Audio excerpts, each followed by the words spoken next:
This podcast is proud to be part of the TalkSport Fan Network. TalkSport. Powered by fans.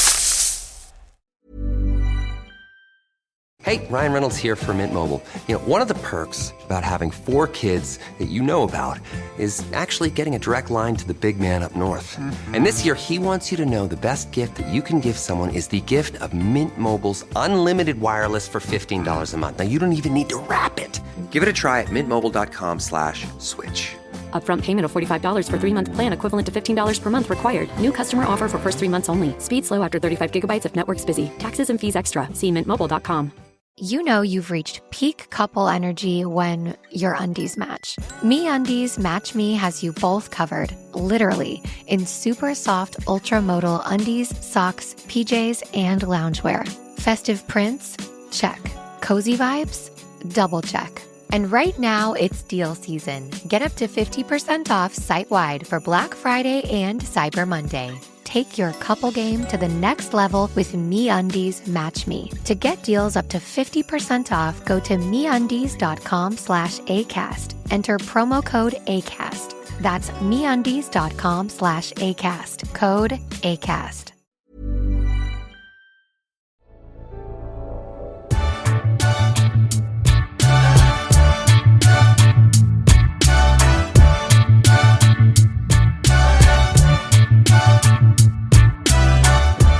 Good evening, everyone, and welcome once again to the Tilton Talk show after a week's break with myself, sponsored by A&G Logistics. So I'm getting rusty now. Sponsored by A&G Logistics with myself, Paul Hipkiss, and the one and only Claire Wheeldon. Good evening. Mr. Fixer Craig Courtney. Good evening, everyone. The Chairman, Alan Watson. Good evening. The main man, Mr. Chris Browne. Good evening. And last but by no means least, Mr. Robe, Mark Adams. Hello, everyone. You said a bit too much there, Paul. You said, and last but not least, I mean, we actually should be the other way around. Oh, dear.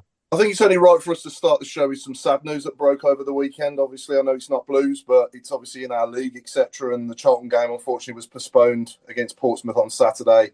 One of their legendary fans sadly taken unwell and sadly lost his life. And they always say, and we always say, don't we, no one should go to a football match and not come home. So, it was good to see that he, if it was going to happen to him, it happened in the place that he loved. But yeah, I just want to start the show by saying rest in peace, Mr. Norman Baker, also known as Headphones Norm, I believe that they used to call him as well. So rest in peace, my friend. And obviously we send on our condolences to all friends and family and all the fans at Charlton Athletic as well. So 3 games to go over then since we were last on here. I'm going to sort of rewind it back to the first one and then we'll talk about the second one, then the third one. But Craig, we'll start with West Brom away. That was the game obviously after we were last on, and yeah, thought we were worth the point in the end, weren't we? I think we were sort of fought in the second half, I thought, and we came back, didn't we? It was pretty good in the end. The way we finished the game was probably better than the way we started it, wasn't it? Well, Groovesy summed it up, didn't they? A game of 2 halves, and that's exactly what we saw.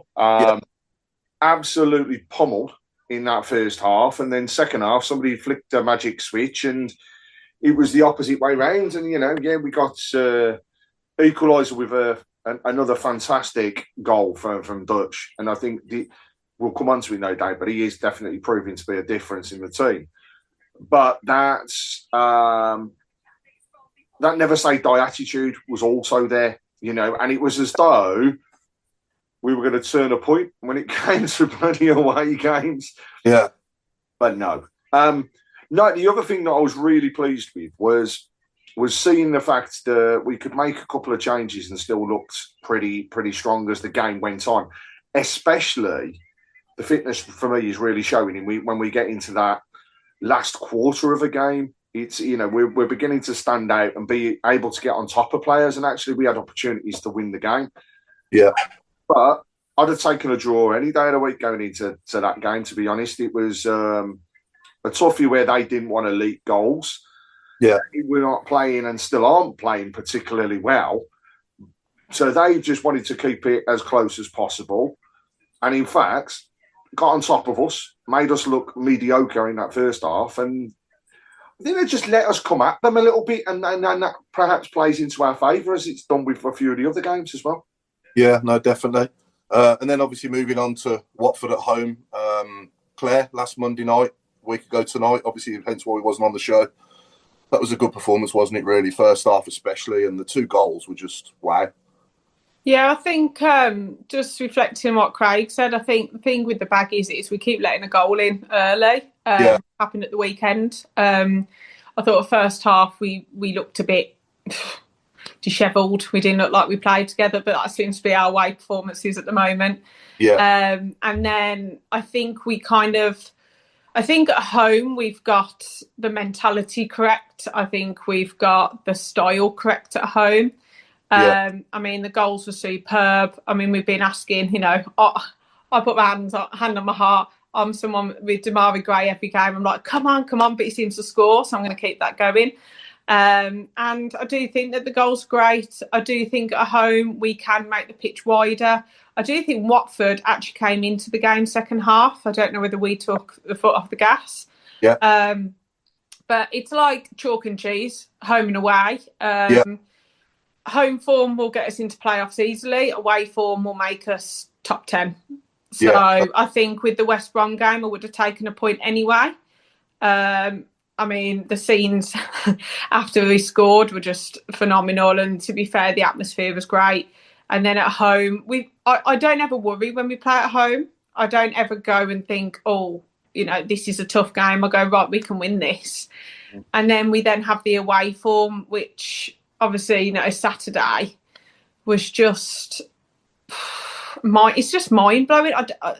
I just think we're too open away from home. We try to play like we do at home away, and it just doesn't work. To me, the first 15, 20 minutes, you've got to keep it tight. You've got to make sure that, you're battling in the middle. Is it that Leonard needs to come in? Is it that, do we need to play 3-5-2 maybe and make us a little bit more sound? Is it that I know Damari Gray scored, but is it that Anderson needs to start on the left and you bring Dimmy on just to shore it up a little bit? Because Cochrane seems to be, his side always gets kind of done away from home. I don't know, but there's got to be something because, we're talking about West Brom one week. We were awful first half, gave the ball away. Then all of a sudden we go for them second half.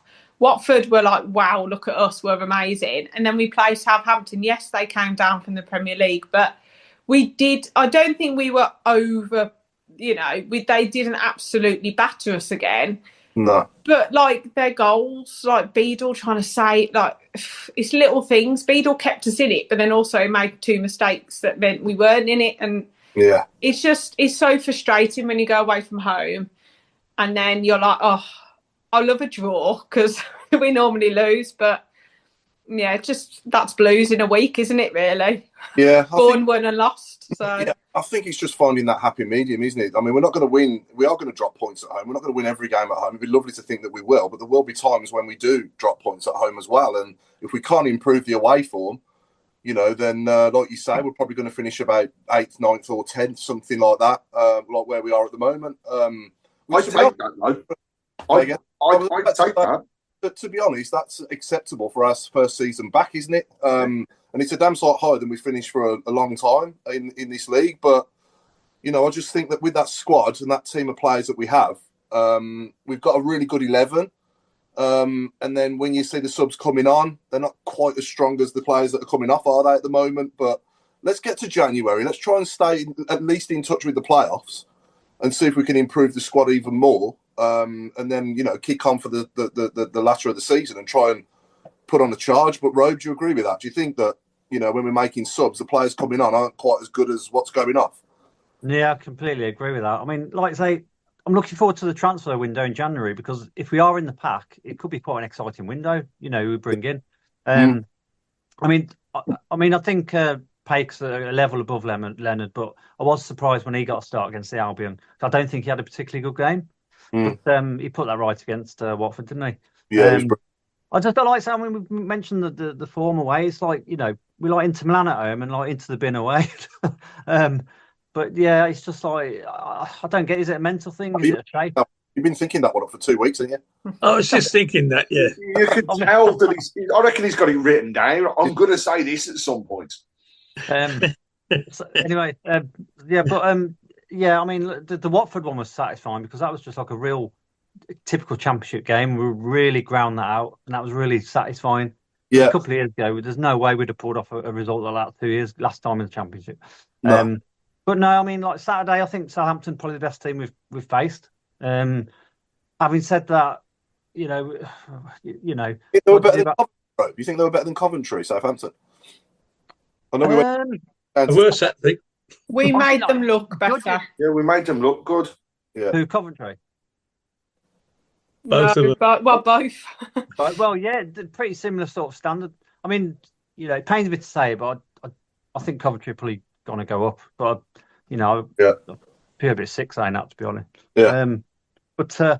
I mean, there's nothing to fear in this league.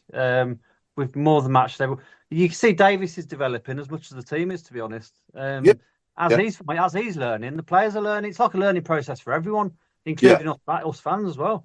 I know we've obviously been used to the Championship before, but it's having a year away. You were sort of going into it with fresh eyes again. I mean, I nothing to worry about. I'd have took 8th this point. I think we all would have done in pre-season. And like I say, if you get to Christmas time, around about where we are now, let's just go for it in the new year. There's a lot to be. There's a lot to look forward to. Really is. Yeah, I think I wouldn't be surprised if a couple of loan players went back, the likes of Cashin and even Kumas as well. You know, they're not getting the game time that they were hoping for and their clubs were hoping for. So it wouldn't surprise me at all if they went back to their parent clubs and found somewhere else to go in January, you know. I was going to say, poor Kumas. He's been pretty average, to be fair. Yeah. Nothing amazing. No, you know, nobody's getting in that 11, are they, really, in the front four? No. I don't think. You know, that is, in my opinion, that front four could be good enough to get us in the top 2. But unfortunately, you can't burn them out by playing them every single game, especially over Christmas as well. So we do need other players to step up to the plate as well when we need them. To be honest, Paul, we need Kyogo to step up now. I mean, I do like him, but he needs. You should be buried. He's cursed, man. He must have driven over a black. It's not going to happen, is it? It's crazy. I do. I mean, you can't feel sorry for that miss on Saturday. That was unacceptable. You know, but overall, you know, I can't help but think that if that goal against Ipswich should have been given, and like it should have been in the first game, we'd probably be having a totally different conversation now. Yeah. But he's coming off the pitch. He's coming off the bench now, and he's overthinking it every time he's on the pitch, and he's trying so hard, and it's just kind of like getting the better of him at the minute, isn't it, Al? Yeah, absolutely. I still sort of sit back and watch videos of him playing for Celtic and scoring. I thought, this is the same bloke. And, you know, we all think, well, as soon as he gets one, he'll get a stack. But it's I mean, that one Saturday was, oh dear. Bad. You know, you can't feel sorry for him for doing that. That was just poor play. Yeah. But I think Claire used the 3 magic words: give the ball away. That's 4 words. Sorry. We did it over and over again on Saturday. We'd win a tackle, keep them penned in, and then it'd rebound off one of our own players or one of their players, and they were away with the fairies. And we were, you know, they were facing 2-3 against 2.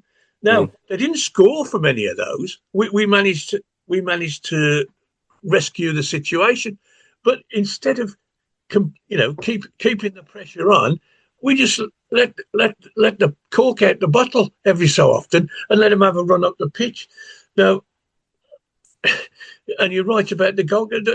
I don't know what view you had it, either on the TV or watching it. I was right behind that shot, and my mother could have stopped it. You know, it just bounced over his hand, and you think, well, my thoughts at the time were thinking, this kid needs a rest. You know, get the old boy back in, let him sit on the bench for a bit. You know, and then he goes and pulls out 6 worldies in the second half. We could have got beat 7 on Saturday, the way it went. But he was wonderful. And then the goal, great save, goes straight back to their bloke. It could have gone anywhere. it was too good a shot for him to be able to choose where he's going to, I'm going to push it that way, because it was onto him too quick, and he brilliantly got down to it. Of course, there's a bloke standing in the 6-yard box tapping it in. Now, I asked questions about why wasn't our centre halves going back towards goal with this bloke? He was standing on his own. I'm amazed he wasn't offside, to be honest. But it was so little niggling, half-baked passes that didn't get there. You think, oh, that's a good. Oh, and they'd read it and they were away. I mean, my man of the match Saturday was Doyle by a mile. He's spraying the ball all over the place, and you're thinking, well, go on. And just nobody took any benefit from these wonderful deliveries he was playing. He looks, go on, son, and then he puts a crap cross in, or he hits the fullback on the legs. Okay, everybody gets excited because he goes out for a corner. How many corners have we scored from? Not very many. No. I think the biggest reason why... Sorry, Craig, what did you say? Sorry, mate. I was just going to say the cup draw's happening, and them across the other side of the city, not that many people will be interested, are actually playing Spurs at Spurs. Oh, good. That's good. And Wolves have got Shrewsbury, which is another good tie. Look, that'll be in effect, that one. It's not far. Wrexham Forest as well. Some of them are really good. Yeah. Hopefully I'm still safe with having jet black curtains and the last time they won anything. I think for me, the biggest reason why our home form is so much better than our away form is us, the fans. We sell out every game. The atmosphere's, it's different on a night game maybe sometimes when you're playing Watford to when you say Newcastle at home last season, obviously, but it still makes it when the game kicks off. If they start well at home like they have done the last few games, we're right behind them, aren't we? And that just gives them that 12th man and that extra spring in their step to do what they're doing. And I often think the away support, though, is better than the home support. Yeah, I was about to say, it's credit to them lot that travel all the time, because they don't stop and they back to the absolute hilt. The difference with it's weird. It's almost as though there's more pressure on them when they're playing away from home, and I don't get that. There's no pressure. It should be less. The pressure should be on the home team on each of the occasions. We've just seemed to be spinning it on our heads. But there's got to be something now, mentality-wise, because if you look at the last 4 seasons in the Championship, we have not been good away from home. No. So something has got to change. So we weren't very good generally, but obviously this year, for it to carry on, what is it? Is it the system? Is it the personnel sometimes needs to change? Is it that we need to be a bit more, instead of playing so wide like we do at home, do we need to be a bit more narrow? Yeah. I know that Coventry, they changed their system, they changed the way that they play against every single team. Do we need to start adapting like that? Because if we end up in the Premier League, say, you would play different against Man City than you would against West Ham, for example. Yeah. Is it Davis having that mix up? I don't know. I think yeah, go on now. Sorry, Rogue. You, Rogue, go on. No, I was going to say, I think that's spot on. I'd agree with that. Yeah, but I don't think Davis needs to come up with a plan B and a plan C as well, and take each opposition as an isolated sort of case. But yeah, that's spot on. I'd agree with that. The FA Cup draw is absolutely spot on this year. There's some great. Exeter have got Man City away. Fair play, because they need the money. Because that's great. Charlton have got Chelsea at home as well. And Barnsley are away to Liverpool. That's on my agenda tonight, Claire. Actually, I'm glad you've mentioned that, Exeter, because obviously we bought the payment for Jay Stansfield's transfer, didn't we, forward with Fulham to keep him going, which was a brilliant gesture from both clubs, wasn't it? Yeah. Especially us, obviously, being the ones that were paying, so brilliant, really good. Just coming back onto the previous conversation, it is frustrating away from home. We've played most of the teams above us now, haven't we, away? But, it'd be interesting to see what happens when we start playing those that are below us a little bit, Hopefully we can improve against some of the teams further down the league than what we did away from home against the teams. Races the other day, when you look at our away games and the ones that we played, it's all been top half. Yeah. And so, Coventry. we do need to keep on top of these different things and just make sure. But we do need to. There needs to be something different, because I don't think away from home we can play the same style of football as what we play at home. No. And teams are watching us. They know what to expect. So actually, we almost need to have, dare we say, an away setup and a home setup that gets mixed up a bit. You know, we often talk about Davies having a plan B.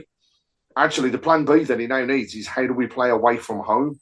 Because I don't think we can play that front foot pressing football at home and away. I don't think it just works at all. And in fact, it's the polar opposite. You know, if we are conceding in all of our away games in the first 15 minutes of a game, when you start chasing it, we then can't play the type of football that we want to play. So we need a shutout. We need to, you know, I don't know how you can class it and how it will work, but we just need this shutout that's going to happen. And do you know what? Take a 0-0 at the next away game. I'll take a 0-0 tomorrow night. Yeah. To be honest, sorry, Craig, I was going to say it's not an original question, but question for everyone listening and for us lot as well. Do we bring Allsop back? Because I think it's a resounding yes, isn't it? 100% for me. I wouldn't have changed it in the first place. That's just my opinion. Yeah. I think he's kept the problem is, he made 2 mistakes at the weekend. But then, as Al said, he kept us in it. It could have been an absolute barrel load, and he made some worldies. I mean, we've got to remember the kid's young. Yeah, exactly. And I just think we need the more experienced goalkeeper in. But I'm also much more relaxed with him in goal when a cross goes in our box, and you know when the ball's coming out from the goalkeeper. Allsop's distribution is so much better than Beadle's, isn't it? I mean, I lost count how many times he kicked it on Saturday, and he went straight back to their goalkeeper. I think the problem is, I think Beadle and Kyogo are 2 players that they're having question marks against now. And I think if you go back to why Allsop was dropped, which was the Coventry game, mainly, Beadle's done the same. Yeah. And he's got this thing about, instead of parrying it out, he parries it in. Into the middle, their goal.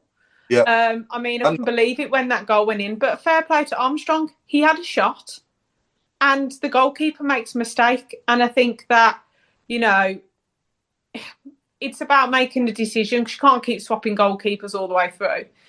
I think the other thing is Kyogo. Do you start him and then go for it? Is Duck an away player? Because every time I see Duck, I know he scored against the Baggies, but he doesn't go up for a header like a Duke used to. He literally watches them header the ball, and I was like, what are you doing?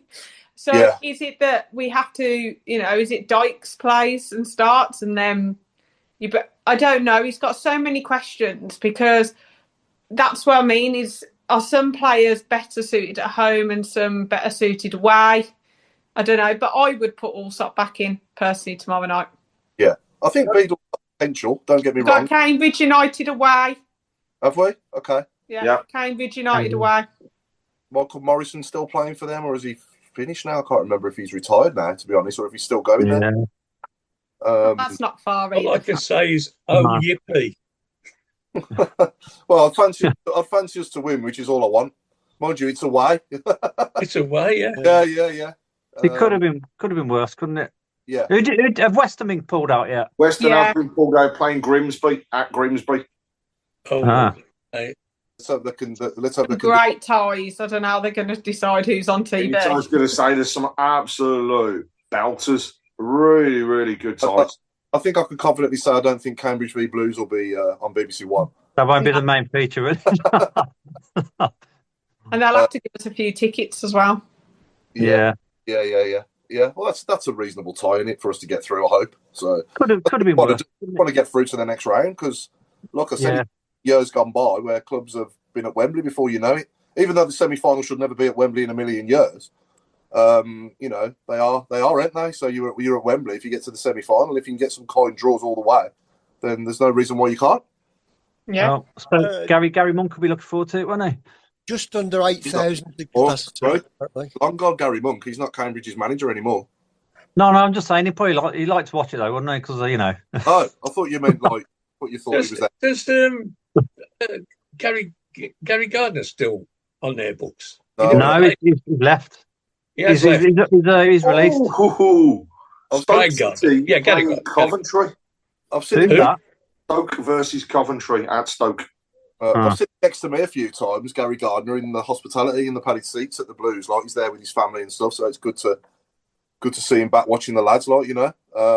He was. Sorry, Paul. He was chatting to Forsell the other week. I saw him have a chat with Forsell. Yeah. I noticed he was at the Burnabout as well yesterday, watching Jude Bellingham with his lads as well. So that was good because obviously he played. Sorry, Chris, did you say something? I was going to say, I don't know if you heard that, but just under 8,000 is the capacity at Cambridge.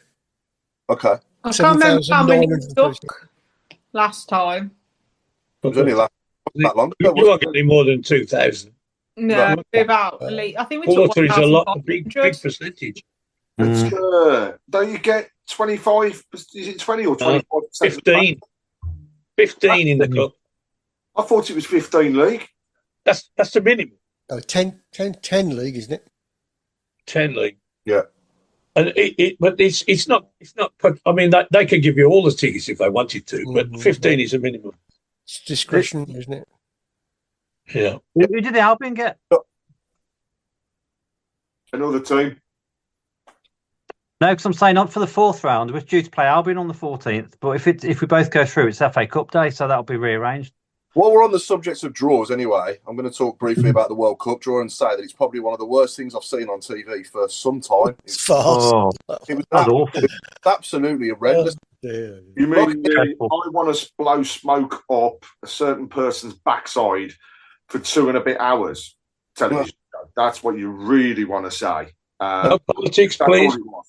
An hour and a half before one team was drawn out. It was just insane. It really was. But good to see Tom Brady involved there. I'll say that. You know, so. But why no mention? He's on there doing a World Cup draw and no mention of the football club that he's involved in, which I think is pretty poor on the broadcaster's behalf, to be honest with you. I mean, prime opportunity to put us out there. No, Jonathan Pearce did mention us, Craig. He did say Birmingham fans will be watching this close by with Tom Brady involved. He did say that. What I mean, yeah, he did, but that was our broadcaster. What I mean was they had a perfect opportunity. They spoke about their own sports for each of them, but they had an opportunity there as well to promote the things that they are involved in there. You don't know whether he was allowed, because obviously, because it's football or, as Americans say, soccer. Yeah. Gosh. Yeah. So are we happy with the way we've covered the 3 games anyway? Is there anything else anyone else wants to say? I agree that Beadle should come out for Allsop tomorrow night. I don't think I'd make any changes unless Cochrane's out. Then possibly a Asai Samuel at left back, maybe. Robinson will probably play left back. Yeah, I'd rather see a Asai Samuel. He was all right, though. I've got to admit, he was quite attacking, yeah. I wouldn't, he's got a lot to make up for. Okay, yeah. But at least he's left-footed. We need some sort of left foot in the team with Roberts. My worry would be that if you have got defenders out and you change your goalkeeper, that your back 5, in effect, hasn't played with each other. And that is a worry for me, especially when you're away from home, because all we want to do is shop in theory. Yeah. We want to nil. And I don't know. I might be the only person here, but I would leave Beadle in tomorrow, and see what he does. If it's then a nightmare again, then you're dropping for Saturday because you've got more of a window to put people together. I just worry about changing too much in one go. I think with a stable side. When Allsop was taken out of the team, we had the likes of Cashin playing, didn't we? And Robinson, obviously, got sent off at Coventry. Robinson did. So I think at the time, we were going through a bit of a transition, and Chris Davies was still working out his best 11. But now he's got his best 11. I think you'll find that we'll be different with Allsop in goal, in my opinion, than what we are with Beadle. I know we've obviously won all the home games and that, but possibly away from home it might be a bit better as well, because he just commands his area much better for me. When a cross goes in that box, he's so much more assuring with a cross than what Beadle is. Well, I don't. Go on, Al. I say I don't like the punching that Beadle does. No, there's ball punching away, stupid catching. Yeah, he just catch most of them, to be fair, and he looks commanding. But when he starts flapping and punching, and the ball goes to the edge of our box, and they have a shot, from 25 yards, we're under big pressure then. Catch the damn thing, lie down on the floor for the 7.5 seconds that you're allowed to, and then just take the sting out of it. When you punch the ball, it could go anywhere, and that's what happened too many times. The ball was getting cleared either from the goalkeeper or the defenders, and it was only going 30 yards, and they were coming back at us. And then we'd win the tackle, and the ball would bounce away to their blokes, and we're still under pressure. Get the bloody thing out. Yeah, the only thing I haven't, sorry Al, the only thing I haven't said about Saturday is that challenge on Tommy Doyle was absolutely horrendous. It should have been a straight red card. That was quite close to me. Yes, it was. I wasn't going to express my opinion, of course, but yes, it was poor. The ref wasn't great because Roberts had the ball for I think it's their second, and the referee gave advantage. He then got fouled, and then the advantage had gone, and then they scored. So the ref was a little bit all over the place, to be fair. Well, funny thing, their fans, funny enough, were complaining, and it's one or two messages on whatever. And yes, the booking, the foul should have been more. Yes, I remember that thinking. I immediately thought, this is bad news. We've been given advantage again, which we didn't make the most of. We give the ball away, or foul, or whatever. I can't remember what happened. And I'm thinking that very moment, that could be a turning point. And 10 seconds later, the ball's in our net. Yeah. And you're thinking, if we hadn't been given the advantage, we'd have moaned like hell. But we would have been in possession of the ball, and we could have kept the ball for another, minute or so, and that goal wouldn't have occurred.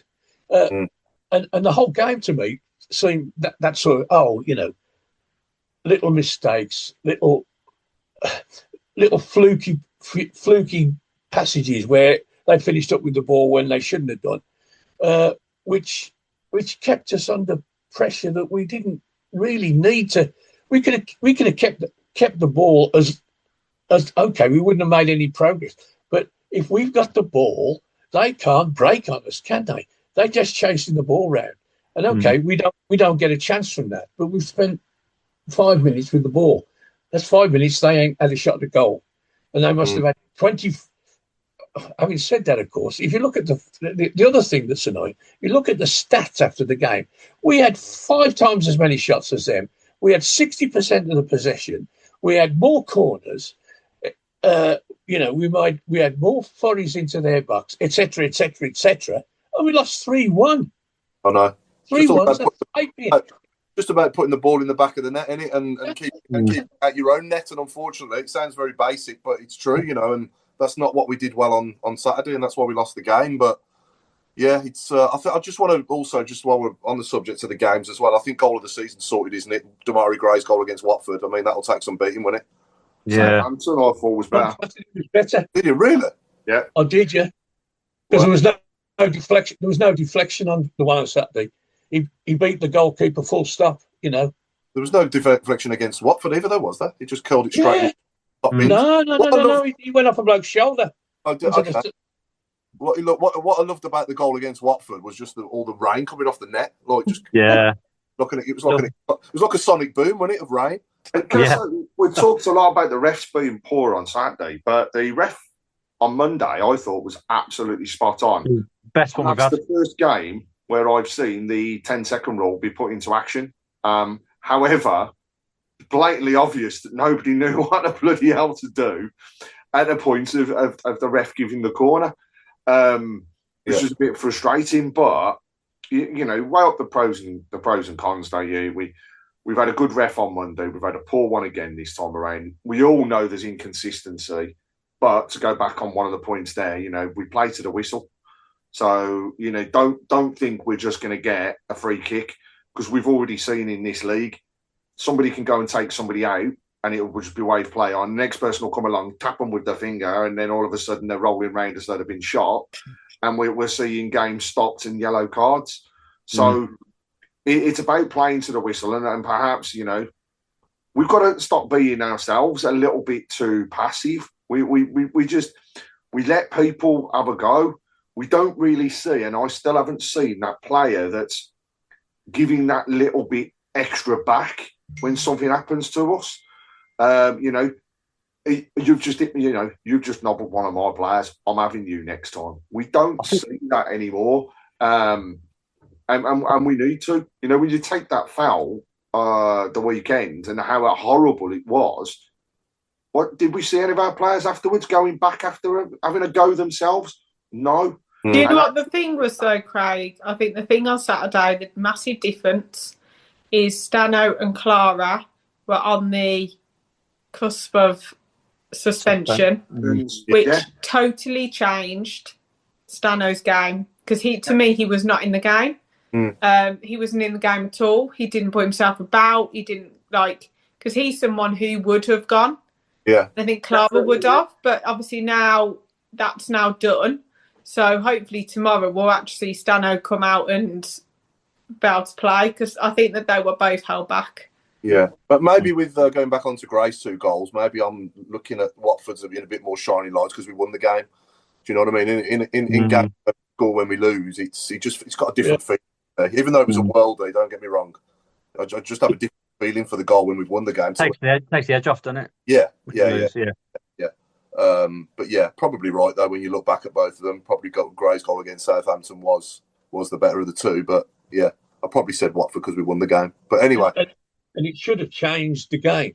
Yeah, at that point, I'm sitting there with my hands under my bottom, thinking to myself, "That's it. We've just shown them a bit of quality that they haven't got, and we are now going to take over this game."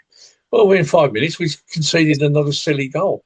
And it was, you know, we aren't going to score 4 goals to win a game, are we? I mean, it's not the Premier League where they play with no goalkeepers.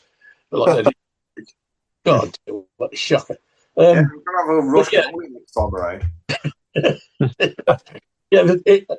It was the one bright moment of a very, very sad day, to be honest.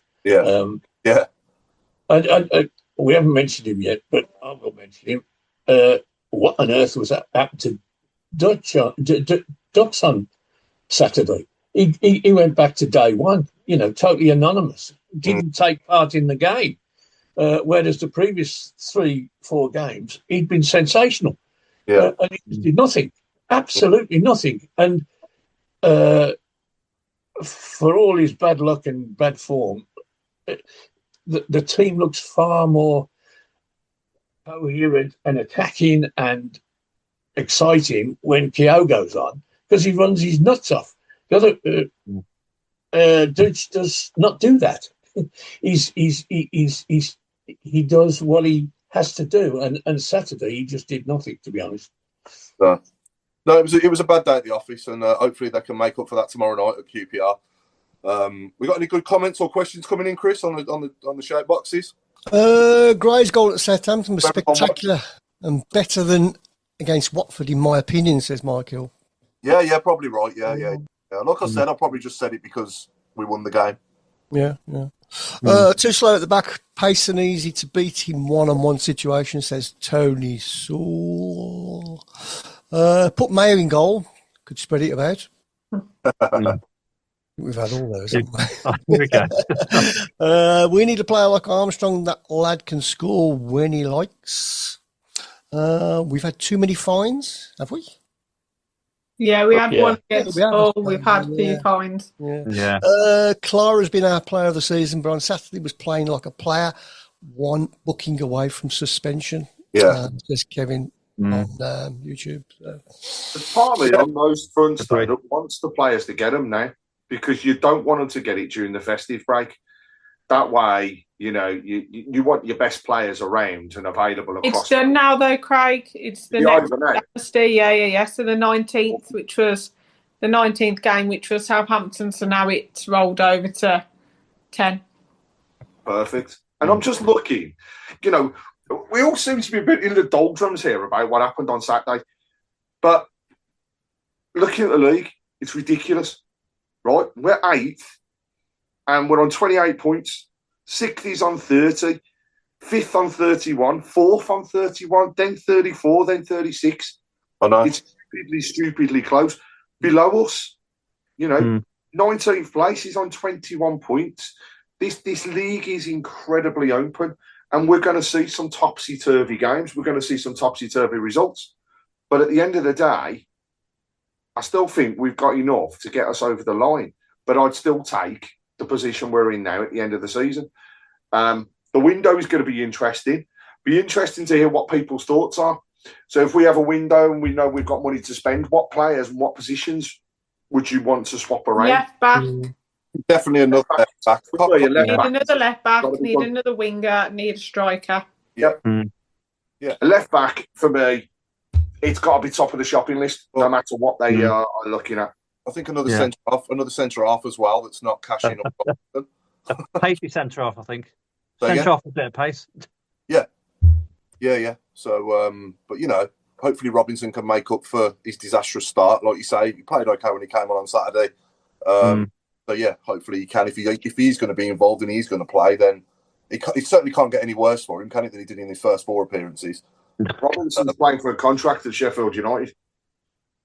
Right. They want him back, don't they? Some of their fans want him. I tell you what, I'd let him go as well. I'd just turn around and say, pay us what we paid you, and that's it. Job's a good one. Yeah. Have him back. Do you think Dykes will go because of the World Cup? Possibly, yeah. I think he will. I'd like to see him stay, and because I think there's the World Cup always does it. It massively inflates players' values. So at the end of the season, if he goes to the World Cup, he gets his spot there, and he goes and scores a couple of goals, for example. Right, when he comes back to Birmingham, he's worth a lot more money. I don't know about that, Craig. It happens every single time. You can probably put, on 95% of players when they go out to the World Cup, their value goes up at least by 50%. Yeah, I'm not saying it doesn't, but you're talking about Dykes, aren't you? Who has scored goals that have kept It's an impact. Yeah. So he's given me one of my best away day moments at Blackburn. Don't get me wrong. He's done bits for us, but I don't know what we're going to get for. I mean, what did we pay for him? Was it $1 million? Paid $1 million. I paid $1 million for him, but I think he's worth more than that. Yeah. No, he's our tallest striker, and we'd have to pay more than $1 million to get someone else. So I think we could get a decent deal. I will say he might have scored the header that Kyogo had when it came over on his head, and obviously it was above him, if you remember. He would have been there on the end of that, wouldn't he? On Saturday. But yeah. Do you know what though? We've got I think the next 2 games, QPR and Charlton, they're winnable. Yeah. I do think that, it's a 9-point week. Okay, we haven't got it, but I'll take 4 points out the next 2 games. I would take 6 points. Yeah. Because then I think we'll be talking totally different next week. Yeah. No, you a couple of wins together and you're right up there. And then get a couple of defeats and you're right down. You're sliding back down again. So that literally is going to be like that all season. But then what I will say is there is an opportunity there. And someone, if we can be that team that grabs the ball by the horns and takes that opportunity, then, i.e. sort our away format and keep the same home form going, then it can be us, it can be us that could even get into second place, never mind the playoffs. But, we really do massively need to improve our away form to do that. I mean, I can't believe Millwall are third. They've just gone right under the radar, haven't they? There you go. All of a sudden, they're third. Prime example. So why can't we do that? Exactly. No reason why. The amazing thing is we lost on Saturday and we stayed in the same place. I know. Yeah. This is what I'm saying. The league is. I still go back to it. The league's poor. Yeah, this is probably it's one of the enjoyable leagues because of the fact that everybody can beat each other, but it's poor because everybody then is also looking over their shoulders, thinking, "Well, are they going to win this?" You can't call it. Coventry, go on. I know they're top of the league, but. Nobody would have called the weekend. Nobody would have called Coventry this far clearer now at this stage, would they? No. You would have said Ipswich, Southampton, Leicester, even. You would have said the relegated teams, wouldn't you? So that's why it's wide open because the parachute clubs have struggled, haven't they? Really? But it's also because the league doesn't have, apart from those that have been relegated, there's no teams in there that have actually had parachute payments still to use. Yeah. And what you've got teams that have been in that league now for a fair few years. They're now beginning to have to balance the books rather than spend on players coming in. Yeah. So that's where we're seeing, I think, this lack of quality in effect that's beginning to come through. And Coventry are a good example of having a stable side. They haven't really spent too much. They've kept the nucleus of what was there from the past couple of seasons, and they've built on it. So, you know, for me, I still want to do the same. I don't want to be a yo-yo team. I don't want to be a team that's be great to get promoted. Yeah, you want to play the big boys, but I don't want to then be looking over my shoulder every 5 minutes in the bottom half of the table. I'd much rather be stable, secure, with a team that we know is going to push on and go through, because I think we'd have to 50%, if not more, of this team would have to change if we got into the Premier League. I think the majority of that Southampton team that beat us 3-1 on Saturday were in the Premier League last season. Finished on the second all-time lowest points tally, didn't they? You know, so Tom Fellows was a good player. Yeah, okay, I really wish we were actually went in for him. He's a Blues fan, isn't he, Claire? Is he? I'm not sure. I think so. But he was brilliant. Like he just. At one point, he just like skipped through players, and I was like, "You are a good player, and you've got pace. Yeah. You would be brilliant." Like Armstrong, I'd had Adam Armstrong in our squad. I've said it for years. I think he's such a good player at this level. Yeah. Oh yeah. Yeah. Absolutely. Yeah. Couldn't agree more. Yeah. It's not all doom and gloom though. We're in a healthy position. You know. Yeah. We're certainly not. I don't think we're going to be sucking into the bottom end. That's for sure with this squad. Nah. So. You know, credit to him for that, because, you know, 8th in the league. I can't remember the last time I said that we were that high. You know what I mean? It's got to be probably when Rowett was here. Or it might have been Eustace. Or John Eustace, actually. Yeah. We were 7th. But after this many games, though, Al, in December, probably not. Probably not since Rowett. Yeah. Hey, Ryan Reynolds here for Mint Mobile. You know, one of the perks about having 4 kids that you know about is actually getting a direct line to the big man up north. Mm-hmm. And this year, he wants you to know the best gift that you can give someone is the gift of Mint Mobile's unlimited wireless for $15 a month. Now, you don't even need to wrap it. Give it a try at mintmobile.com/switch. Upfront payment of $45 for 3-month plan equivalent to $15 per month required. New customer offer for first 3 months only. Speed slow after 35 gigabytes if network's busy. Taxes and fees extra. See mintmobile.com. You know you've reached peak couple energy when your undies match. MeUndies Match Me has you both covered, literally, in super soft ultra-modal undies, socks, PJs, and loungewear. Festive prints? Check. Cozy vibes? Double check. And right now, it's deal season. Get up to 50% off site-wide for Black Friday and Cyber Monday. Take your couple game to the next level with MeUndies Match Me. To get deals up to 50% off, go to MeUndies.com/ACAST. Enter promo code ACAST. That's MeUndies.com/ACAST. Code ACAST. Yeah. What are you saying? We've never been this high at this time. Yeah. No, not never. Yeah. Not never. Yeah. But not for a while. Recent. You're right, because about 10 years. It was only about 12 games when Eustace got the sack and Rooney had got us down in the bottom half by this time. Yeah. Yeah. So. Yeah, so you're right. Yeah, onwards and upwards anyway. Let's hope that these suspensions now being reset tomorrow night can make a difference for Clara and Stano, and we can go out there and hopefully give somebody, give QPR a good beating tomorrow night, because we're capable of it. When we go out there and click, when we do, I mean, I remember us going 4-1 up there like under Monk, and we nearly blew that, didn't we? Remember Camp saving a penalty at the end? Yeah, I was going to say Camp saved the pen. Yeah, so we are, we can do something similar, but obviously without the anxiety towards the end. We're capable of scoring goals, but we just need to defend properly when we're under pressure, especially away from home. We need to be able to soak it up a little bit, you know what I mean, and keep it tight and stop being so passive and easy to sort of break down. And also stop making mistakes as well. Not just the goalkeeper, but everybody. Everybody's making mistakes, aren't they, at times?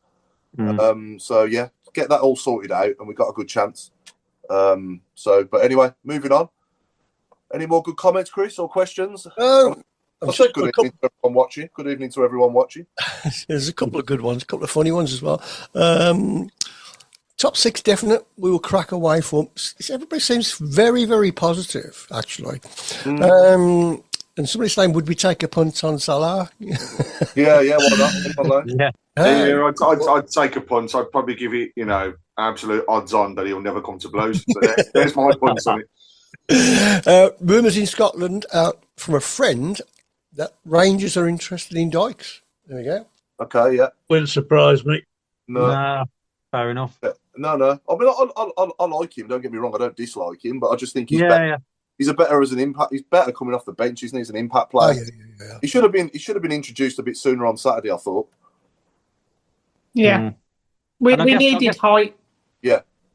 I guess for the World Cup, he won't minutes, won't he? Maybe it comes to about January and he's already played. And he's still starting for Scotland now, though. There's nobody to challenge him with Scotland, is there? They've got it's the best they got. They've got Shay Adams. Yeah. So, but anyway, yeah. Any more, Chris? There's a couple of few. There's a few actually. 50.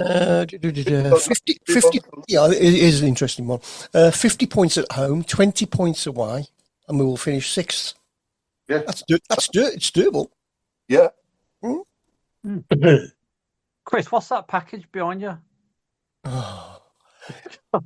You know what? I was waiting for somebody, and I thought, yeah, that'd be Robe that asks. Is that a pizza? I haven't got what kind of pizzas do you eat? I haven't got a clue what it is actually. I'm keeping it there because we got no room in the front. So. All right. Apparently, I've bought it. It's no surprise there. It's your card's bought it. Don't worry about it. It's your bank account. Yeah, definitely. Yeah, like everything else. Yeah.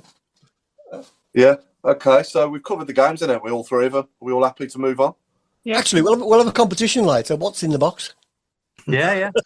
We do that. Yeah. Pick it up and shake it just so that we can hear the noise and everything else as well, Chris. Don't forget. I can see what it is. So if you can see that, it might come up backwards on your screen. But there we go. I can't read it. It says it's the bars for Robe Cell. Yeah, that's right. Sorry, go on.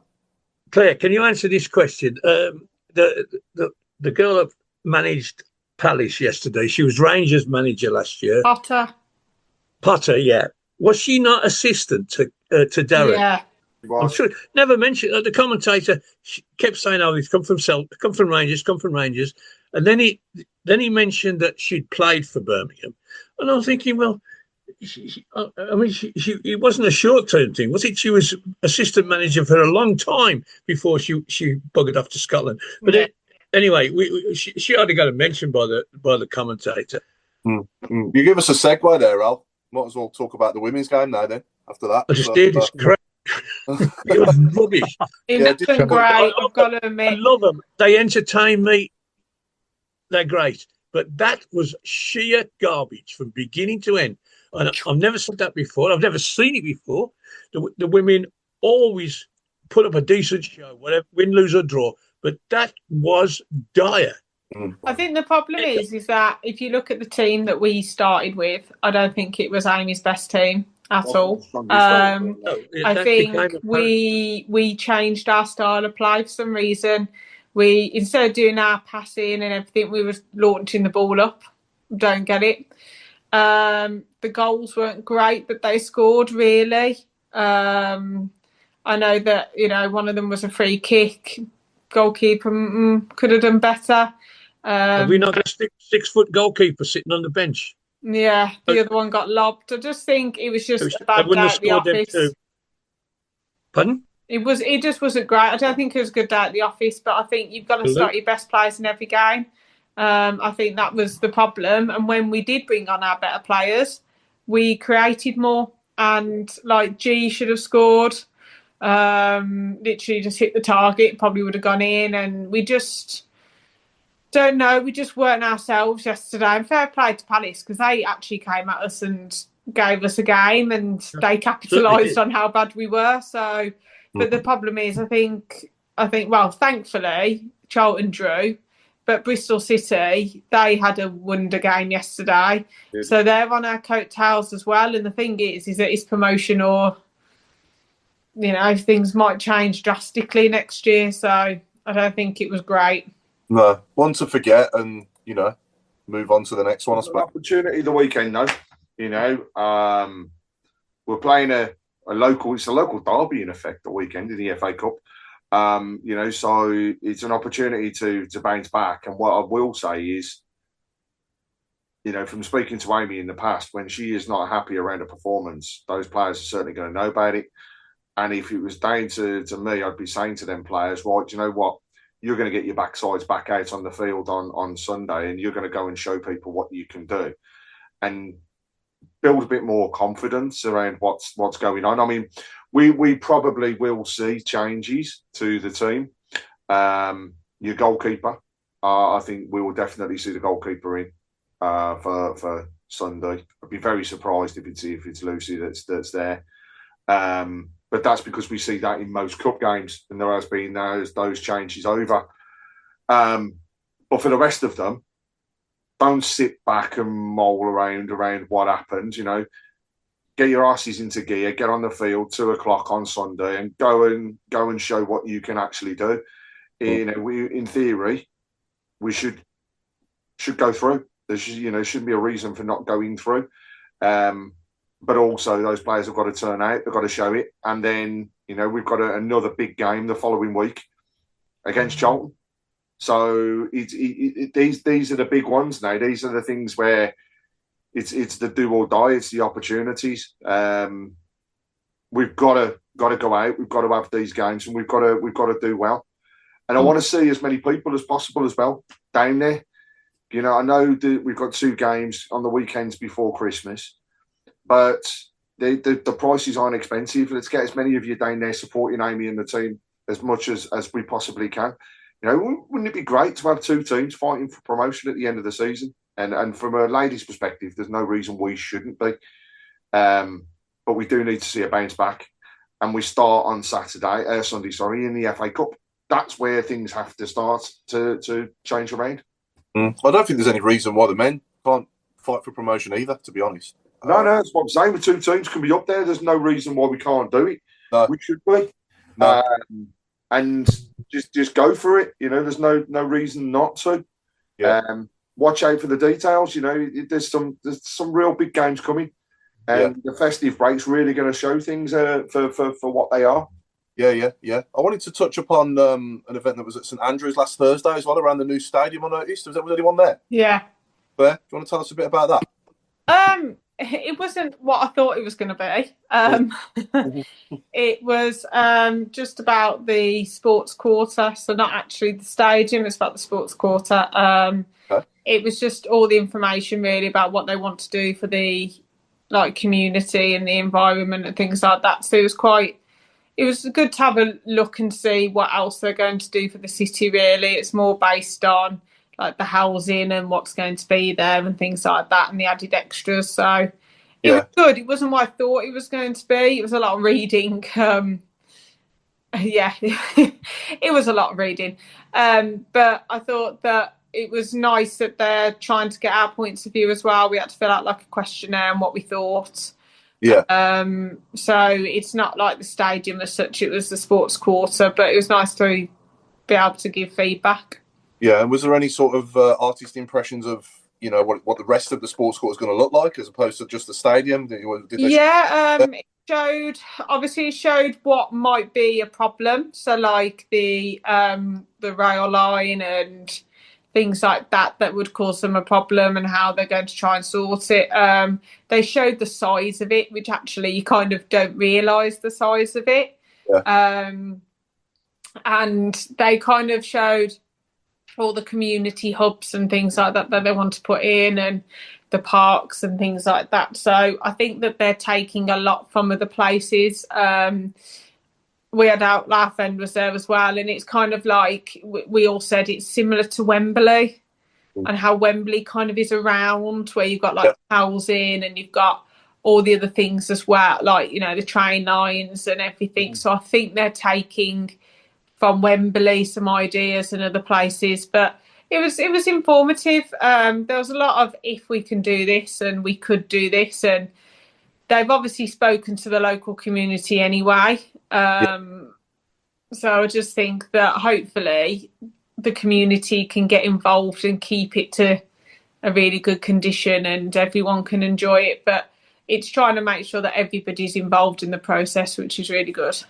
Yeah, we might get a box part then, like Wembley. You never know. There might be a box part there or something like that. Well, they've said that we're having fan zones. I think a box park would be incredible. Not going to lie, that would make sense to do something like that, wouldn't it? Really, and have a home one. Yeah, is that what Chris's box is for? But it was informative. It was nice to see, like, without the stadium kind of thing, to see what it would look like. Yeah. Anyway, and it's nice to see that it's not just going to just be a football stadium; it's everything else. So yeah, I think it was about 10 pages, this questionnaire.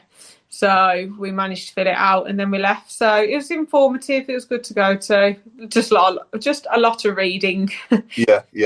No, just before the last time we were on, one thing we didn't sort of what sort of broke out and was announced was the obviously all-time 11, wasn't it? That came out on the Blues app. Everyone had to vote for their players. And, yeah. But we all know what that 11 is now and who the manager is, etc. So I just wanted to sort of touch upon that because we didn't touch upon it last time. So what we're all like, we'll just go around the room and everyone watching, what were your opinions on the all-time 11? And obviously we'd all probably make changes to it. I guess you could ask 100 Blues fans and every one of them would probably change somebody. But overall as a team, what do we think? And where do we think it would finish? I'm going to say in the Premier League because it'd be too good for the Championship, wouldn't it? So where do you think we'd finish in the Premier League now with that team? I didn't see, obviously, a lot of these players myself, obviously. The likes of Kenny Burns and Trevor, I didn't have the pleasure of watching. But most of the others I did. And obviously everyone else here. So Al, I'll come to you first. What were your thoughts on the all-time 11? You'll have to tell me what it is, mate. Because same as me. Okay. So we had Gil Merrick in goal. Obviously, I didn't see Gil Merrick, so I kind of there. Neither did I, to be fair. Stephen Carr was right back. I think we can all sit here confidently and say Gil Merrick deserves it, doesn't he? After the appearances he made, he went on to be manager, and did he get us to an FA Cup final as well? Gil Merrick as the manager, is that right? No, 2 Fairs Cup finals. We have got subs. Have you seen that they actually put subs on it? Yeah, I saw that. I haven't seen the subs. I've got it on. The subs, no. And then, Clay, this is like a quiz question for me now to remember. So you've got Kenny Burns and Roger Johnson centre halves. Yeah. Granger was left back. Yeah. Stanley was on the left. Yeah. Jude Bellingham in the middle with, was it Barry Ferguson? Yeah. Seb on the right. Yeah. And then Trevor Francis up front with Drew Gary. And then the subs are Ben Foster, Jeff Hall, Matt Upson, Mark Dennis, Paul Devlin, Robbie Savage, Bob Hatton, Mikhail Forsell and Joe Bradford. Okay. With Steve Bruce as manager. You see, to me, I mean, it's a generational thing. It's generational. It's most definitely generational, and it's really hard because I ran that team past my old man, and he could agree with some of them, but then when he was going through some of the others back in the day, he just couldn't understand why some of them hadn't made it there, and I think it was purely down to there was 2 things. The club, first of all, were very clever in the way that they promoted it because they'd already, dare I say, cherry-picked some of those names that made that top list. But then there were others that were completely brushed by the wayside that you'd have expected to see in there. Kenny Cunningham, he didn't really get a mention, but he was staunch. Liam Daish, back in the day, he was one of those players that it didn't matter who it was, nobody was getting past them. Yeah. Then I look at some of the others that just. I don't know. I'd have expected them to be there and have more about it. The managerial side, to me, was just based on Bruce getting us to the Premier League. Was he our best manager? He got us to the Premier League. He got us to our highest position in the Premier League. But that was McLeish, Craig. McLeish finished ninth. And now won a cup.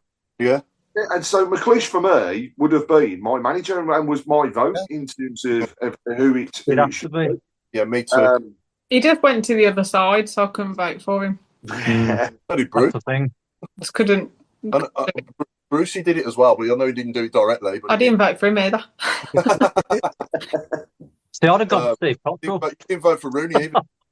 No, I didn't vote for him. I do think it's a generational thing. If what should have happened is there should have been a team based on appearances, stats, longevity, and everything from the club, and said this is the team that we have chosen as our 150 years. This is the team to do it, and then they should have a women's team as well. Then that was one thing to raise. I was really then a fans team, and that would have been the fans team. But for example, it was because it was a lot on social media, a lot on the app. A lot of the older generation don't have the app or don't have social media, so it's hard for them to pick it.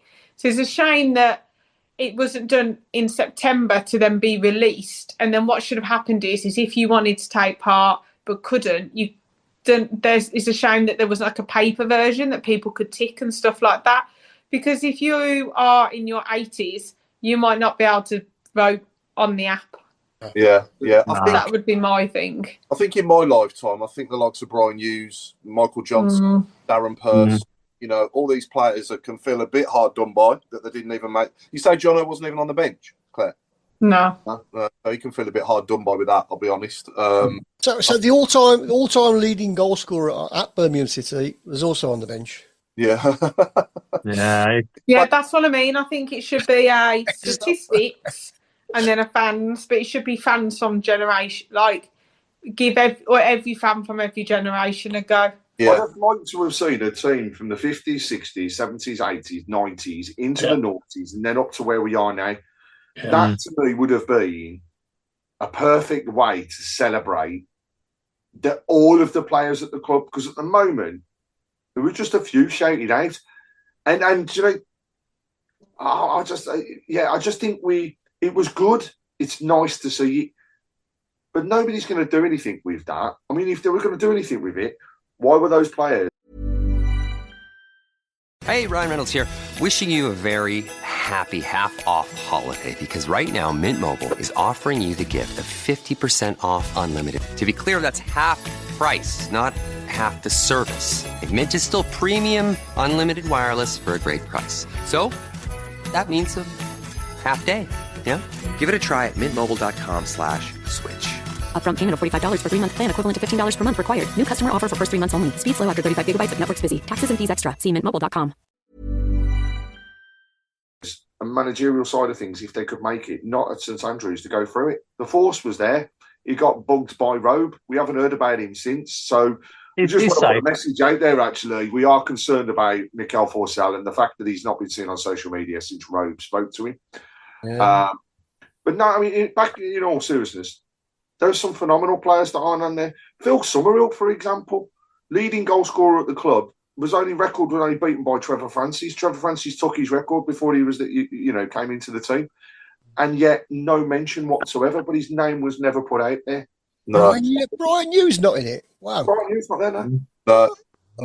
No. I think it's only right for us to say well done to those as well that are in it, that have been on the show. The likes of Grange and Roger Johnson, obviously. I think that raised a few eyebrows, didn't it, Roger? In there, I'll be honest. But he was a bloody good player for us. But he's only with us for what, 2 seasons, was it?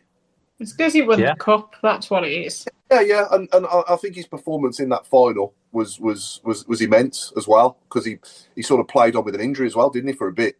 I kind of get that. And also obviously Paul Devlin's on the bench as well. Congrats to Dev as well for that. Yeah. I know he'd hate being on the bench, but it's still an achievement, isn't it, in itself, to get chosen on the bench for that anyway in the club's history. Wow. In the end, lads, it's a good idea for programs like this. We can chew the fat as long as we like, or standing at a bar having a pint, and we can talk and talk and talk and talk. It's never that team, whoever it is never going to take the field. You know, it's all in here. Yeah, I wonder whether, and actually, if there's anybody listening for the club, this is one thing I'd love to know. That team that was picked as the 150th, did any fan pick that same team? I'd love to know whether anybody actually did pick that same setup. Forget the subs, because they came later on. But in terms of that starting 11, I wonder whether there was anybody out there that picked that as a starting 11. No, yeah. I've got to mention Tatey as well. Paul Tate was a great player for us when he played, wasn't he? I love Tatey. Louis Donowa as well was, I used to kid as well. Steve Claridge, Claridge. It was Cleggy night in there. Yeah. Was Mark Ward on the bench? No. Before our time, you got Bob Latchford, Bob Hatton as well. Yeah. Bob Latchford won a dozen England caps and scored goals for England, and he was the league leading scorer for Everton. First, Daily Express gave him £1,000 because he was the first man for 30 years to score 30 goals. See, I think that's my memory of him. Yeah, and I met him not so long back, and he's the same age as me. He's born the same year, and I looked at him. He looks fantastic. He did when he was 17, and I'm looking like that. I look 120 next to you, mate. No arguments from me. I've got to say, obviously Jude Bellingham, certainly the best in the world in his position. That's for sure. That's no argument for me. But based on what was done for Blues, I'd have to pick Brian Hughes over Bellingham. Yeah. Just for one season. Yeah. Do you know what I mean? Bellingham as an overall player, phenomenal. Yeah, he did a season and a half in effect. Yeah. Playing time for us, and I know he is brilliant. He is just out there. Yeah, I agree, Jeffrey Claxton though. No Duque. Yeah, it's ridiculous. Yeah. I mean, that makes sense. Go on longevity, and that would be a totally different squad. Yeah, because you can see those players that have only done a couple of seasons, and if that, they're going to drop away. But then you're going to have people like Robbo, Duque into the team. Damian Johnson, yeah. Hoppy, Rob Hopkins, yeah. People like that. Yeah, Clarkey as well. Yeah, John Frayne. You could name a world class 11 that played for us for less than 18 months. Yeah. Oh yeah. Easy. Dugarry, probably he's arguably one of the best players that's ever pulled a blue shirt on. He only did it for 6 months. Yeah. We all talk about him, but he did it for 6 months. I know. I can show you films of Gil Merrick going 40s and 50s, and you think, obviously the England-Hungary game, he's blamed for that. I mean, it wasn't his fault. The Derby semi-final of 1946, the bloke had a shot from 35 yards and beat him on the inside. You're thinking, that's a world-class goalkeeper. But, that's the only evidence my eyes have got. The rest of my information comes from people who saw him every day, every week of the year, and was a world-class goalkeeper. And you look at Jeff Hall. Jeff Hall had, I don't know how many caps he had, but he was the best right back in England for a good period of time and played for Birmingham for a long time. Yeah, I mean, Stephen Carr played for 2 years. Yeah, but he won a cup. But it's good fun to talk, but it's yeah. Like you say, you could be here all night talking about it. I mean, Ben Foster's on the bench, brilliant goalkeeper, and probably man of the match. Absolutely. He played one season. Again, he played one season. Player of the season for us. Played one season. You probably have Benno or Mike Taylor, wouldn't you, over him on that basis? Absolutely. We haven't even mentioned Horsfield either. We haven't mentioned people like Mark Ward. No, and then a phenomenal player that was across our midfield. And people are agreeing with us on the comments, by the way. Just shows how Chris Rowe, Phil Summerhill, probably one of the most underrated Blues players ever. Yeah. Pete Taylor, I didn't know this, but that is quite a scary stat. The Bernard's son was actually in our senior team longer than Bellingham was.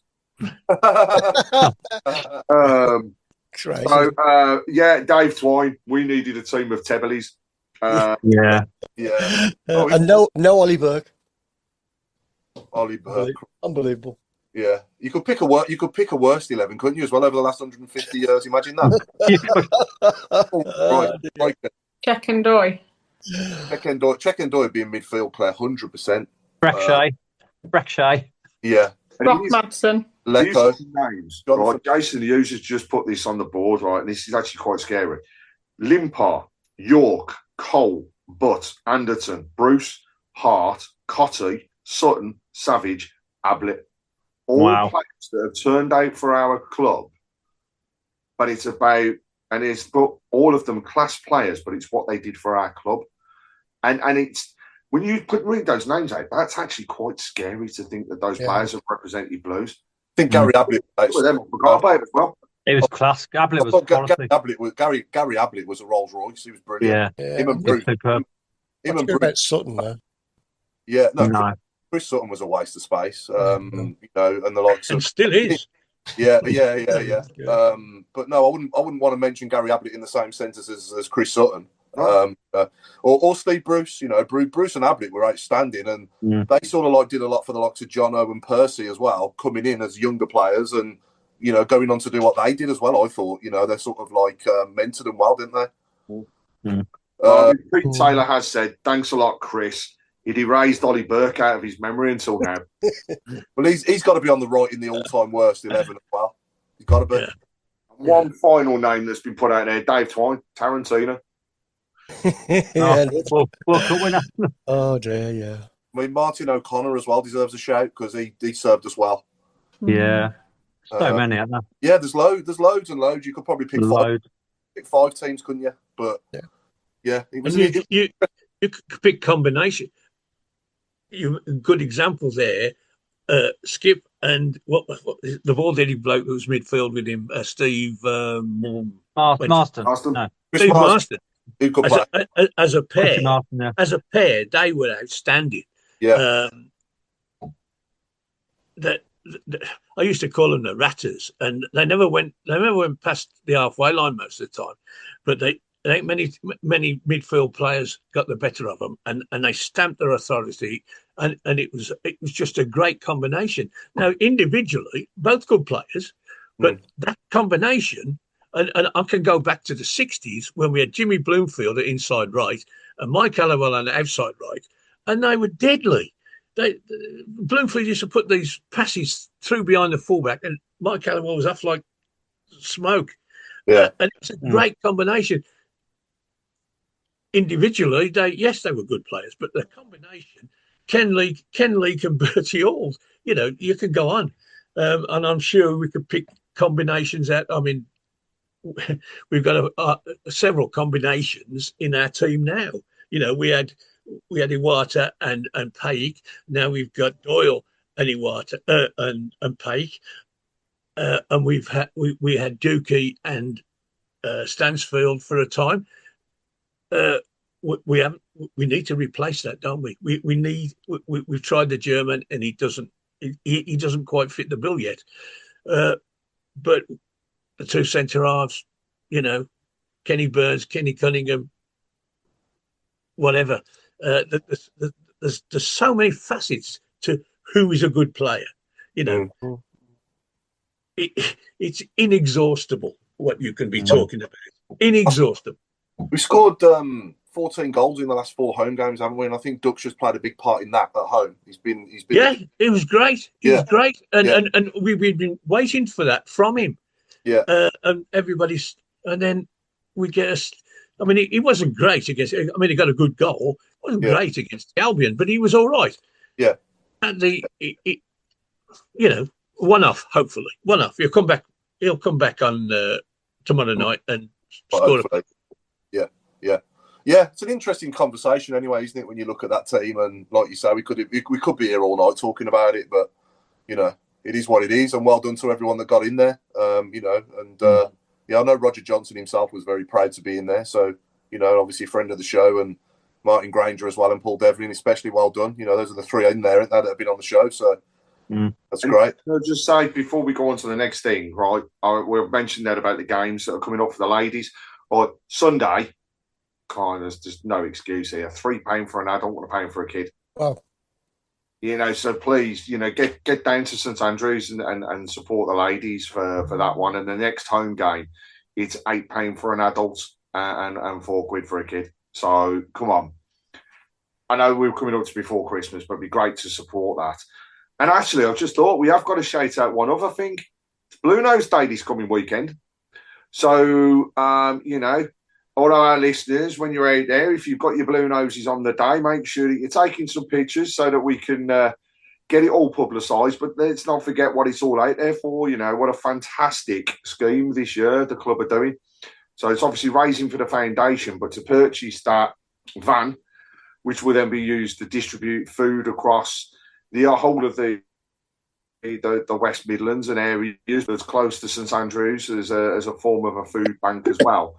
I think it's just credit to the way that our owners want to take us, which is making us a truly community-based club. So any support going into that, please do so. And also huge shout out to those fans that last Friday spent the night in St Andrews, sleeping out overnight. Before then, I think the vast majority travelling down to Southampton on the Sunday morning. I mean, that's a serious shift, and well done to all of those that took part. I know there was a great sum of money raised just from that sleep out, but also the other things that are going on, supporting the local community, are great across all areas. Let's keep it going as we lead up to Christmas as always, and any support on the day, give as much as you possibly can, because whether it's a penny or a pound, it's still a donation, and it all goes to help that level. Yeah. Then the hood. Okay, here's an easy one. Stand by your beds. They have momentum too. The game it's tides and waves of the game, and sometimes we have to take a breath. That sounded like you was playing it at. But he's Irish. Are you sure, Claire? I don't think he's. I don't think I thought it was Irish. They have momentum too. The game it's tides and waves of the game, and sometimes we have to take a breath and get composure back. American. That's American. That is. Yeah. Spectre. No. Packwood. No. He's American. It's not Brett Shea, is it? I've said that one. It's not Mario Melchior, is he? Is he Dutch? No. Krofsky. Who? Jurgen Krofsky. No. And Andy Bonar is great. Really? Just. Oh, City. They have momentum too. The game it's tides and waves of the game, and sometimes we have to take a breath and get composure back. He was a good player. I liked him. Yeah, he was. Yeah, it was somebody I'd have loved to have seen us sign permanently. Yeah, definitely. Him and Clara. I mean, I like Neumann, but him and Clara, I think, would have been really good, wouldn't it, as well? Yeah. We need to get he'd have the pace, wouldn't he? Well, don't we? We've only got a couple of minutes, so predictions maybe. Predictions. So tomorrow night, I think we will. I'll go for 1-1 tomorrow night, and I'll go for 2-0 at home to Charlton on Saturday. Claire? Okay, anything tomorrow. I think 1-1 I'll take. Be great to nick a 1-0 win. And then Charlton, I think it'll be 3-2 to us. I think they'll go for it now after that fan. I think that they'll start playing for him. Yeah. Good. Yeah, good shout. Craig? Yeah. I'm going to go for a cheeky 1-0 win for my birthday. And tomorrow? I'm 21 tomorrow. Happy birthday for tomorrow, mate. And I'm going for a 3-0. In fact, no, do you know what? Why can't we do it? I'm going for 4 again. Saturday? Yeah, but I'll go 4-2. You missed off the VAT on your birthday there. Road? I'm going to say 1-1 tomorrow. I fancy a draw tomorrow. And I think on Saturday, I think we'll win 2-1. Okay. Al? It's much easier to predict how long that test match will last, but oh God, don't talk about that. I'm going to go for a win tomorrow. I'll just say 1-0 because anything will do. Yeah. And again, I can't see. Yeah, 3-0. 3-0 Saturday. That'll do. I can't predict us for us to concede a goal because we will. Yeah. And I hate it. I hate it when we concede a goal anywhere, anytime. I hate it. Yeah, me we too. should not concede goals. Oh, it's a horrible feeling, isn't it, when we concede? I hate it. Yeah. Yeah, it's not nice. Rob, did I come to you, Rob? Sorry, have I come to you? I'm going mad now. I said, can I change my prediction? No, we don't like no. I'm going to say stick by 1-1 tomorrow and 2-1 Saturday. Okay, no worries. Chris? I'm going to go for a Blues win at QPR. Score? I'm going to go for 2-0. But Charlton, I'll go for a 1-1, Charlton. And on the message boards, Benji Smith has gone 1-1 tomorrow and beating Charlton 3-1. Fraser Higgins has said we're going to win 2-1 tomorrow and 3-1 on Saturday. Jason Hughes, if we play like the first half at Southampton, then I fear a loss tomorrow. Yeah. 3-0 versus Charlton. And Mike Hill, Blues 1-0 tomorrow and 3-1 at Charlton.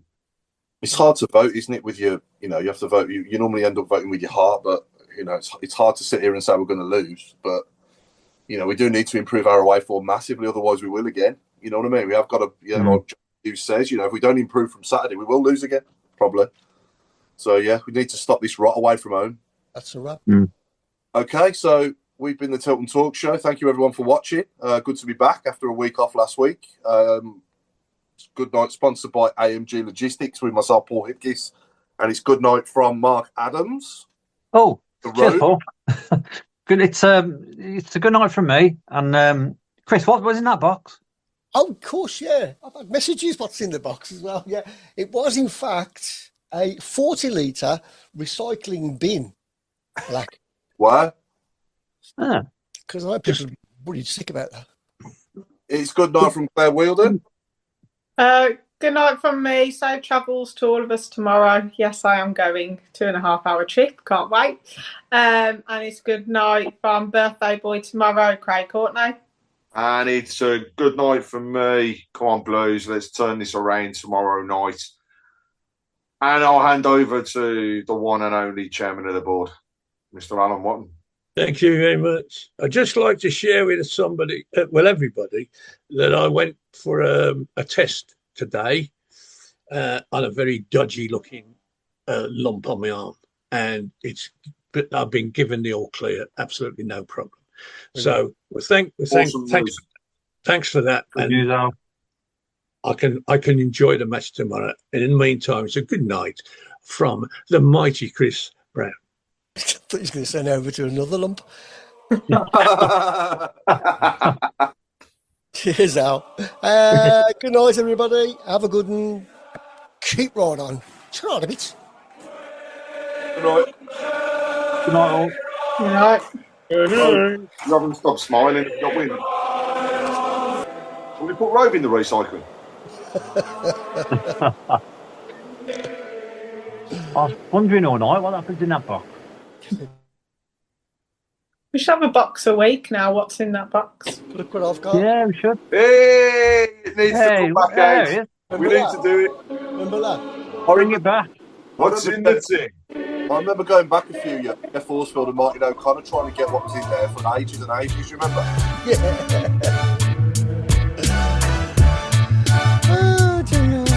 It's going to be the key to the handcuffs that are holding Robe in place. No, it's getting me all excited for Christmas, seeing all these boxes. They're furry. You're just thinking about what you can steal from them. That's all it is. My tongue sweated.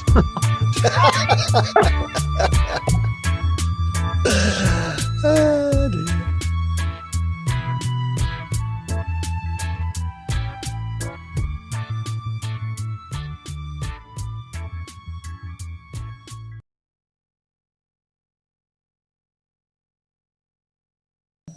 Na na na na na na na na na na.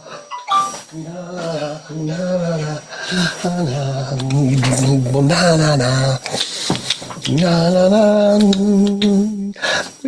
like Vindaloo.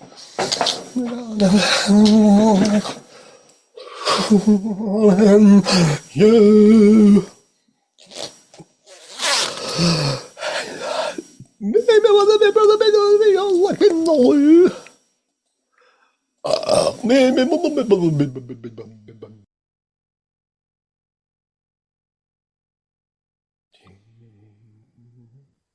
Hello.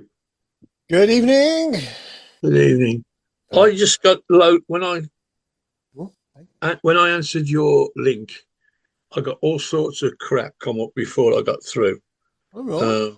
Mainly about AI. I don't know what that was. No. I think it's my end, to be honest. Yeah.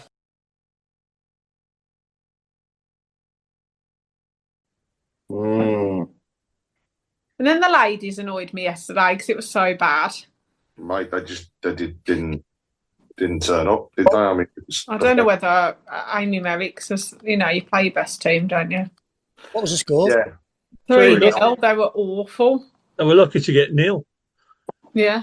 Who was that against? Crystal Palace. Crystal Palace, who were nearly the bottom of the league. Oh, really? Yeah, it was and to be fair, Palace were far and away to their side by a mile. Confidence. Heads and tails above them, but it's they had a glorious opportunity yesterday because Charlton drew in the end, so they could have pulled back points, and instead they're now further away. Yeah. After that and after Southampton, it's just it's been one of those blues weekends. Hey, Rob. Good evening, all. I was in the bar watching the match from. I know Arsenal were in it, and the half hour I saw, Arsenal never got out the Villa's half. They just battered them, and then we got to 95 minutes, and it's very hard when you're in the home end, and you suddenly realise you're the only one that wants Arsenal. You're the only one that wants Arsenal to win. So when that last minute kick went in, there was a huge cheer. And I'm standing there going, and I had to skip away because it's all right sitting there all through the game, just keeping your mouth shut. But that was just too much. We heard a cheer and we were like, Arsenal must have scored because we thought it was from the blue, like inside. And then literally I walked in, I was like, but Arsenal are losing, the Villa winning. What's going on? Then all of a sudden you hear shit on the Villa, and I'm like, but they're winning. I don't get it. But their ground was brilliant. Their fan zone was exceptional. And what I liked about it is that they had screens on the outside. So like it had the games on, and then they had Bruce Grobbelaar, who was like, even I know who he is. He was like talking and stuff. And then what they had is as you go around the ground, they had like picnic benches all the way around. So you could sit and everyone was having a drink. It was quite nice, actually. Why was Grobbelaar there? Did he play for Southampton? Yeah. He did, yeah. Till the end of his career on it. The TCO was there as well. Yeah. Did he sound all right? Was it a bit bunged up? He was good. So, Bung.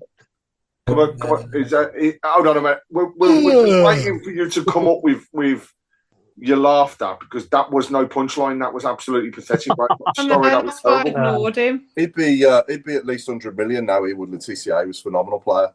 He was. He was good. Yeah. It was before his time, really. He would have suited the modern game better, wouldn't he? Yeah, it was a maverick, really. Yeah. Yeah, he was class. Yeah, right. Yeah. Trouble is, he can't keep his mouth shut. So he was loyal. Into trouble. He was loyal as well. He was good enough to play for anybody, and he stayed at Southampton all his career. He's very similar to Steve Bull, wasn't it? Really? Yeah. Like Bully at Wolves, he was just like Steve Bull talk funny. Talk funny. Yeah, I'd put him at a higher level than Steve Bull, though, Rob. I think he was a more like. Oh yeah. Yeah. He was like I say, Bully was just pure. I don't think Bully ever played in the Premier League, did he? No, never. No. But he was probably good enough to, though. You are right, but he weren't at the TK's level, was he? No. Had one cap for England, was it, or 2 caps for England? It was 1 or 2. He started. I think he had one start. He had a couple of comes up. I know he came on against Scotland. I remember that. Yes, still one of the only players ever to represent England outside of the top division, I believe. Probably, yeah. Might be the top two divisions. Top two divisions. Top 2 divisions. He was in the 3rd division then. Yeah. I remember him starting at Lansdowne Road when we played Ireland, and the match was abandoned because of all the trouble. Yes, I think you're right there. Remember that? Yeah. That was 30 years ago, wasn't it? Yeah. About 93, 94? 95, I think it was actually 95. 95. Yeah. Yeah, I remember watching. There were other players that played for England from the 3rd division, but it's a long time ago. That's it. Is the draws on TNT, isn't it? Yeah. Yeah, and it's YouTube, apparently. And YouTube as well, yeah. Yeah, I've got TNT on. Starts at 5:45, yeah? 22. Yeah, 22, they reckon. Okay. 22. You watch us get something like Hull. Oh, do you know what? Anyone that we haven't played or in a way, like someone really good at home, someone Premier League away. Or... What do you want somebody really good, Claire? Don't you want to progress? I want to see where we are. Yeah, I know what you mean. I'd rather do it. I know, but not like Blackburn away. Do you know what I mean? Yeah, we end up with like Blackburn away, or we end up with like a Norwich away, and then it's like miles, and you're like, ugh. I want someone I haven't been to. Do you know what I mean? Yeah, I'm with Rob. I am Western-super-Mare. Oh, Western at home, yeah. Right. But yeah, like someone like that's quite cool. But I want something that's different. I don't want the same. Yeah, I definitely don't want them down the road. No, I don't want them. No. Because there might be more bickers in my household. Before you know it, though, if you can get a nice draw at home, like in each round, and before you know it, you're sort of like toddling along, and you're in the semi-final or something called the quarter-final before you realise. Yeah. It's happened a couple of times with it happened with Barry Fry, didn't it? We lost to Leeds. Yeah. It happened to with Brucey as well, didn't it? We lost to Sunderland, didn't we? After a replay. Yeah, we paused it up, didn't we? Yeah. We would have had Sheffield Wednesday in the quarters at home. Semi-final. I thought it was a semi-final. No, the Brucey one, the fifth round against Sunderland. But it worked out. That was the year Middlesbrough played Chesterfield, didn't they, in the final? Semi-final. No, that was 94. Semi-final, yeah. Semi-final. That was the year before, I think. Yeah, that was when Kevin Davies was playing for Chesterfield, wasn't it? And Sean Dyche was at the back as well. That was about 8 or 9 years before that was all. The semi. That was 97, that was. Yeah.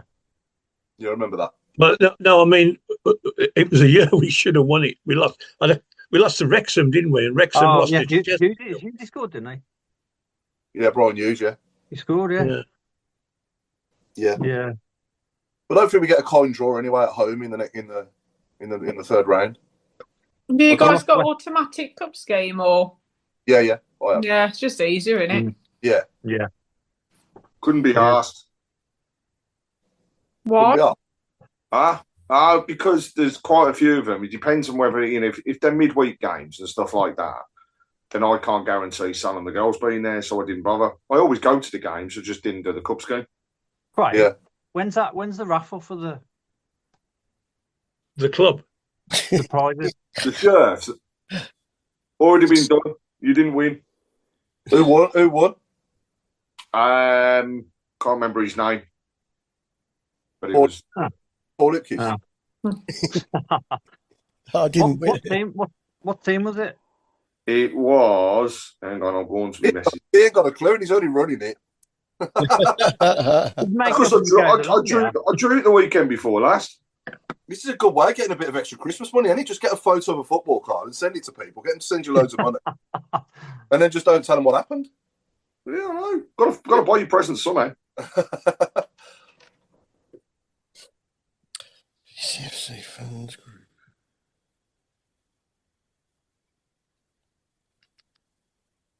I couldn't sleep last night thinking of the cup draw. You're sad then, aren't you? Yeah, it's just coming on now, Paul. Okay. I've got it on my phone now. It's a shame though it's not on BBC like it should be. It should be that everyone should be able to watch it. Do you know what I mean? 100%. I don't agree. I don't agree with it all being all on Sky and everything like that, and then they wonder why kids don't see football. And here we go. Here we go.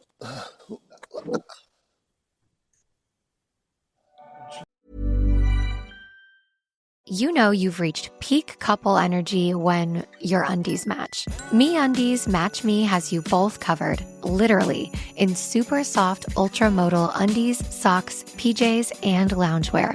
Festive prints? Check. Cozy vibes? Double check. And right now, it's deal season. Get up to 50% off site-wide for Black Friday and Cyber Monday. Take your couple game to the next level with MeUndies Match Me. To get deals up to 50% off, go to MeUndies.com/ACAST. Enter promo code ACAST. That's MeUndies.com/ACAST. Code ACAST. Did you know that parents rank financial literacy as the #1 most difficult life skill to teach? Meet Greenlight, the debit card and money app for families. With Greenlight, you can set up chores, automate allowance, and keep an eye on your kids' spending with real-time notifications. Kids learn to earn, save, and spend wisely, and parents can rest easy knowing their kids are learning about money with guardrails in place. Sign up for Greenlight today at greenlight.com/podcast. This podcast is proud to be part of the TalkSport Fan Network. TalkSport. Powered by fans.